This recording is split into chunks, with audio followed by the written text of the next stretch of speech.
Hey, I wanted to come in here and chat tonight about the mother wound that's coming up in these energies, and the trust wound, and the I'm not going to get pushed around wound anymore, and the what else? Lots coming up in the energies at the moment, all around shining a light on our self-esteem, unworthiness, anything that is be shaking that up. For us to really go, okay, that's it, that's enough. Like, am I really, what am I doing here? Am I putting myself first? Am I on my path? Am I even listening to my soul?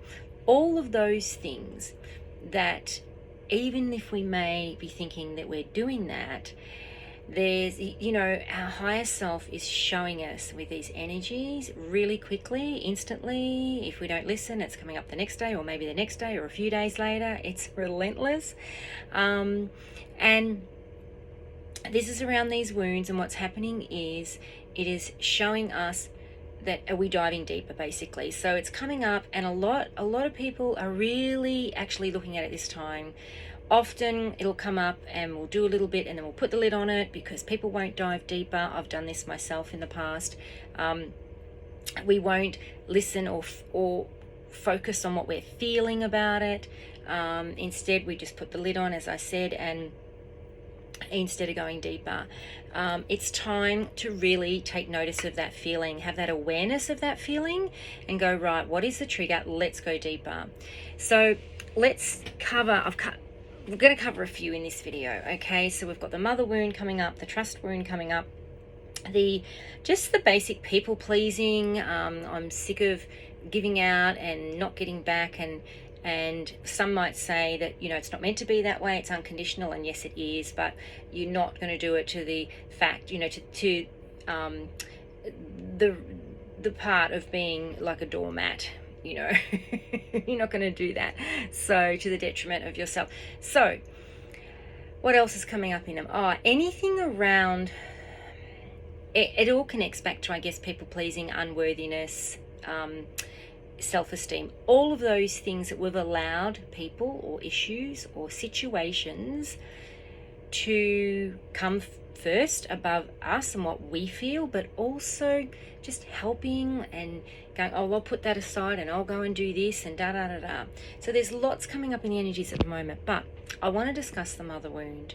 And so this week, first of all, I want to say that I went through this about a year ago, the mother wound, and it lasted for me about 6 months on and off, where my higher self spirit had me really delve in deeper, where I thought there was no more to heal on that, and things were coming up, and it was a good, I was actually staying at my mum's at the time, so it was really good to, it was meant to be that way, because it was bringing up childhood stuff that I thought I had healed, which I had healed a majority of it, but it was just stuff I had to go deeper with.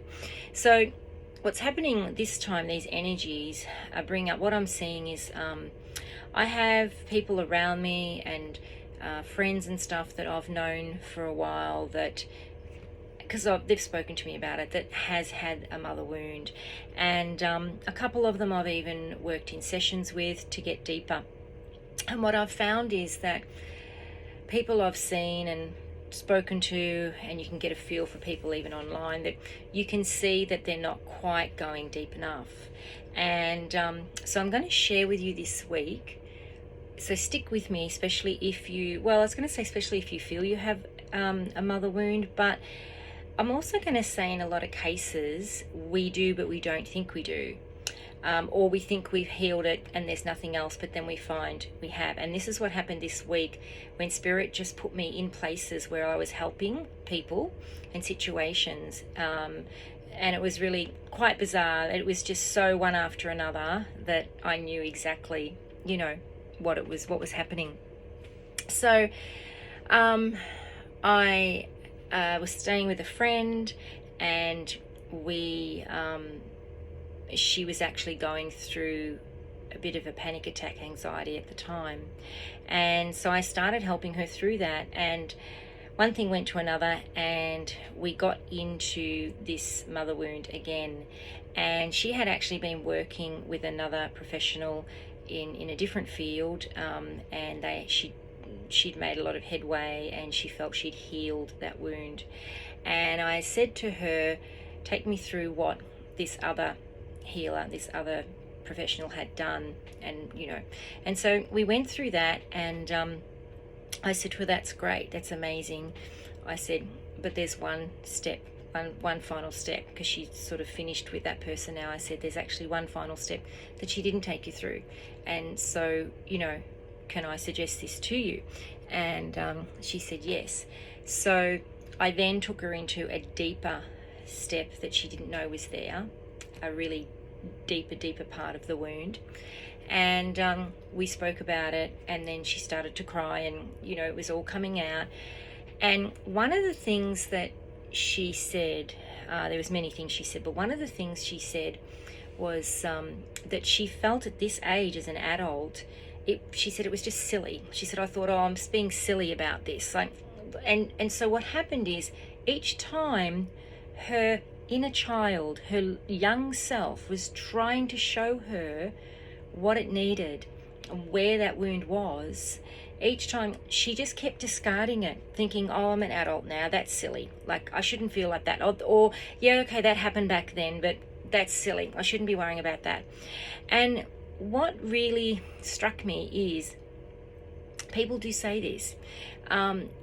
It hit me to realize that, wow, people still are disconnected from themselves, from their inner child, from their inner self. They're disconnected from seeing what really that wound is deeper, and how to heal that. And so I spoke to her about it, and I was saying how absolutely not. You need to, you are not listening. I can't go into personal details because it's personal for what she was sharing, but let's just say the same thing that she had from her mother, or one of the things that was the wound, is exactly what she was doing as an adult to her younger self.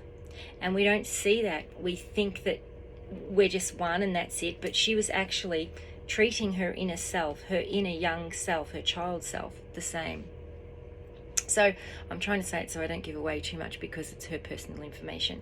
But this is where we need to delve deep. I do specialize in inner child healing. I do specialize in a lot of stuff, but that is one thing from the start, from my coaching, that I've always I knew my soul just went straight into there.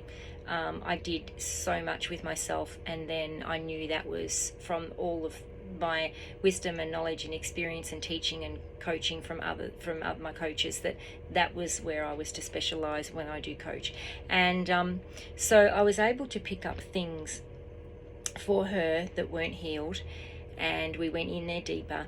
And I just want to say that I had to get her to let go of that, this is silly because I'm an adult, for a start, because then all that's doing is not only self-sabotaging, but it's also it's disrespecting and dishonoring your child self, the young version of you, the young you. And that's exactly what was happening and playing out in the mirror. So we forget that there is those two versions of ourselves. There's that child version of ourselves, and then there's the adult version that we have through our woundings. We have then got all this conditioning and programming that we've gone into our adult life, our teenage life and our adult life then, and we've made decisions in everything in our life based on that wounding. And so we haven't healed that inner child yet. We've created, when we were children, these stories around it. They've remained in our holographic field, they're in our energy, and until we really get deeper into going into that love and nurturing of our inner child, really unconditionally loving, and saying, oh, that's silly, is not unconditionally loving. So these are little tips that I'm putting in this video. It's only very, very basic. Like, the video would be too long if I was to go into it more, but these are a couple of things I was working with. And so if you're saying to yourself with your mother wound, oh, look, I'm an adult now, just get over it, or whatever, I'm not going to cause trouble, then you're not only in denial and in resistance, you're not doing yourself any favors, and you're actually putting the lid on, you're suppressing that, and you're actually doing it out of your own fear. Okay, so, and this is what I was explaining to her. We have a fear. Anxiety, any type of anxiety comes from fear. Any type of anything comes from fear. It's only fear or love. So if you're not in the unconditional loving space, then you're in the fear around it. So any limiting beliefs, denial, resistance, anxiety, as I said, depression, to look at things, it all comes from a fear-based energy. So when we've got to look at ourselves and say, well, what are we afraid of? This was actually making her sick, and it was really a chain of events from here to here. And if you don't do all of those steps to get to that deeper root, then you're not going to fully heal it. If you just do these steps to here, that's great, but it's just more like a band-aid. You need to go deeper. So we went deeper, and I also set an exercise and a task for her to do, which helps her ongoing. And there will be more to release. But when you finally have that unconditionally loving, energy for yourself, to go deeper, honor yourself and respect yourself, to actually say, you know what, I'm not afraid of this. I'm not silly. Like, I need to really check in with my inner child, love, nurture. What didn't my inner child get? What didn't my child self get? Let's go back there. Okay. And people are afraid to do that because, sometimes things are that painful that their subconscious has just blocked it because it's too painful. But when we have understanding, and I was able to share with her more about her mother, okay, let's go back to her programming. Let's go back to the life she lived. Let's go back to her childhood. Let's see a pattern there where she couldn't, as a mother, give you the love and the things that you wanted, okay, and that you were expecting, and that you just knew as a child a mother gives a child, okay. And once we looked at things from a different perspective, she was able to release anger, she was able to release resentment, any of that, is gonna it's eating you away inside. So the way we worked on it, she was able to see things very differently. So these are things that people, often when I speak to people, they'll let me talk for 5 or 10 minutes, and then they'll say, okay, thank you, that's great, because I really trigger the fuck out of them, like, as in, and don't worry, I've had that happen to me too, when I was being coached and things like that. Although I must say, I did so much crying and so much purging because I didn't actually say, all right, that's enough. Like, I actually wanted to go deeper, and I've always been that type of person to just want to figure it out, and go deeper, because if it's going to heal me and make me better and make me not have to relive that pain again, or that hurt, or that situation, or that fear, like, I want to fix it. I want to fix it the first time. I want to get to it and fix it, because I don't want to have to go through it 10 times, 20 times, 50 times, 100 times, 500 times with suppressing it. So if I have an awareness of it, I try and fix it. Of course, there's things that I didn't have an awareness of, so I kept on looping in. But if I've got an awareness and someone triggers me and says that, I'm like, okay, where am I going? And off I go, down into that route. And I might analyze it a little too much, but then I do get, not really, because I do get to that root cause. And if I think of this and then I come to a block and think, oh, I don't want to look at, why don't I want to look at that?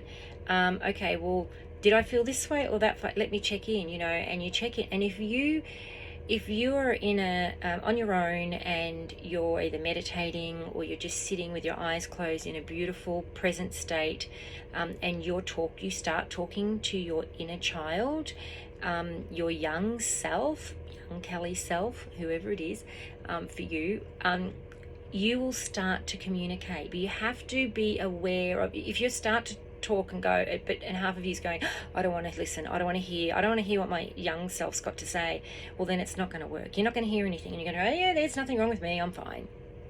So you have to be prepared to listen.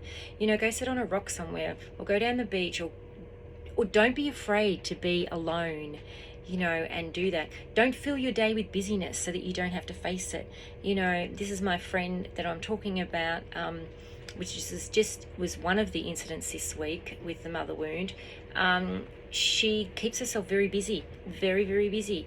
But like these energies, and it's been happening for years, like it's really intense now, that anything that we're resisting and we're doing, whether it's an addiction of some sort, and we're escaping through addiction, or whether it's busyness or whatever it is, it's kind of like universe, spirit, our higher self is like, nah, it ain't gonna happen now. We have to really look at it.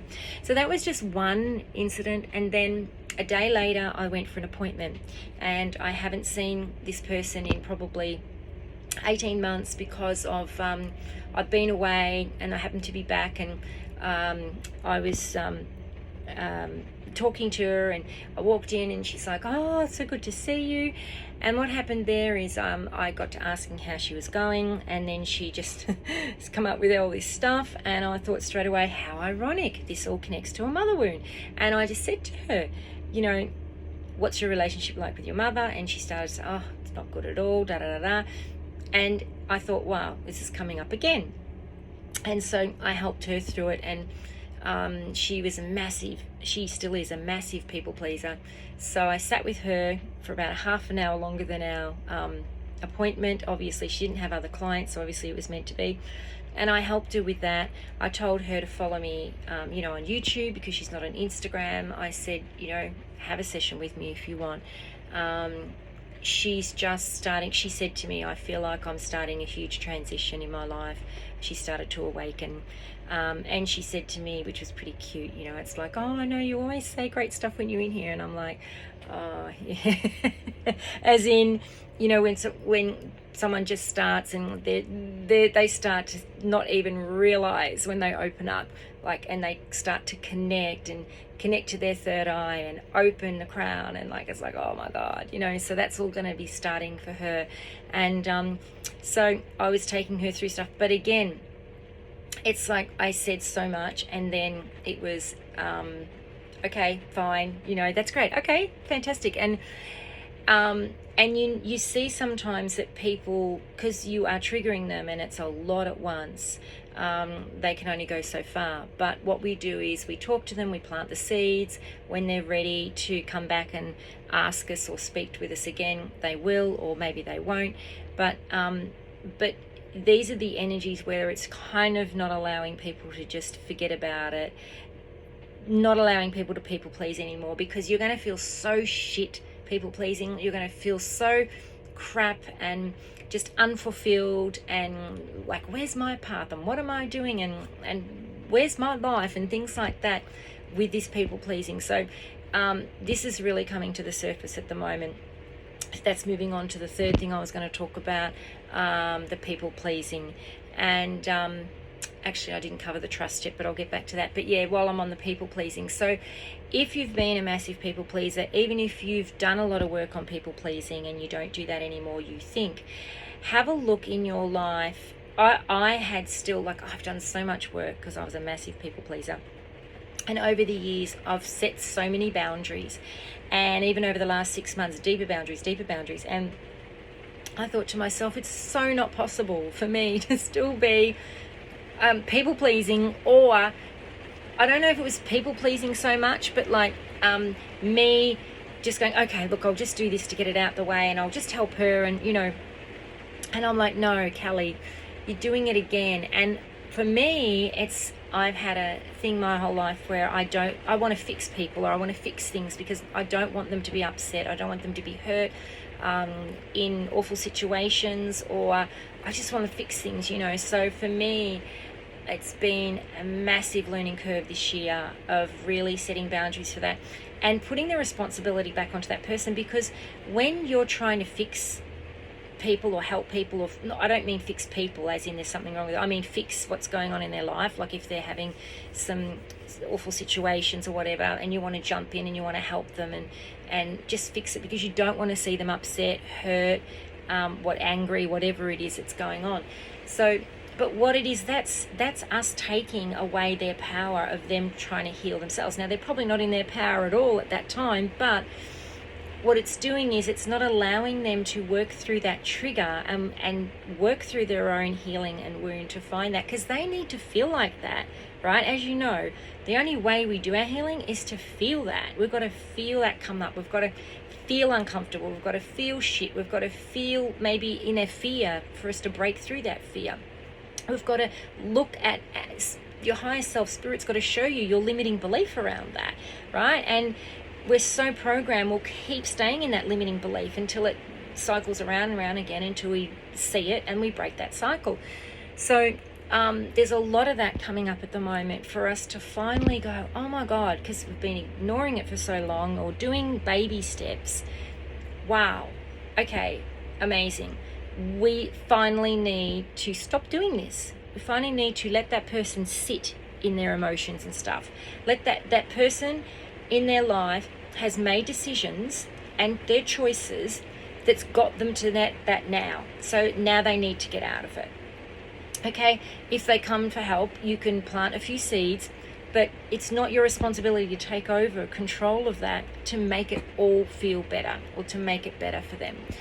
So, and this is what I found I was doing, well, maybe with family and close friends. It was like, oh, really, like, and I'd be jumping in to give advice, and or maybe do it this way or that way, or don't do that, or don't do this, or da da da da da, and they didn't have to take my advice, but I was always trying so hard to help, and I'm like, what am I doing? I'm exhausted. I'm exerting so much energy, in trying to help somebody else, that you can only help so much. And so now, if I'm present, if I'm there, and I'm asked, I might give my advice, but then that's just planting the seed. I don't want to keep following up and saying, are you going to do that, or are you going to do this, or are you going to go there, or whatever it is. So there's a few things going on at the moment around me that I'm actually, Spirit's really shown me that.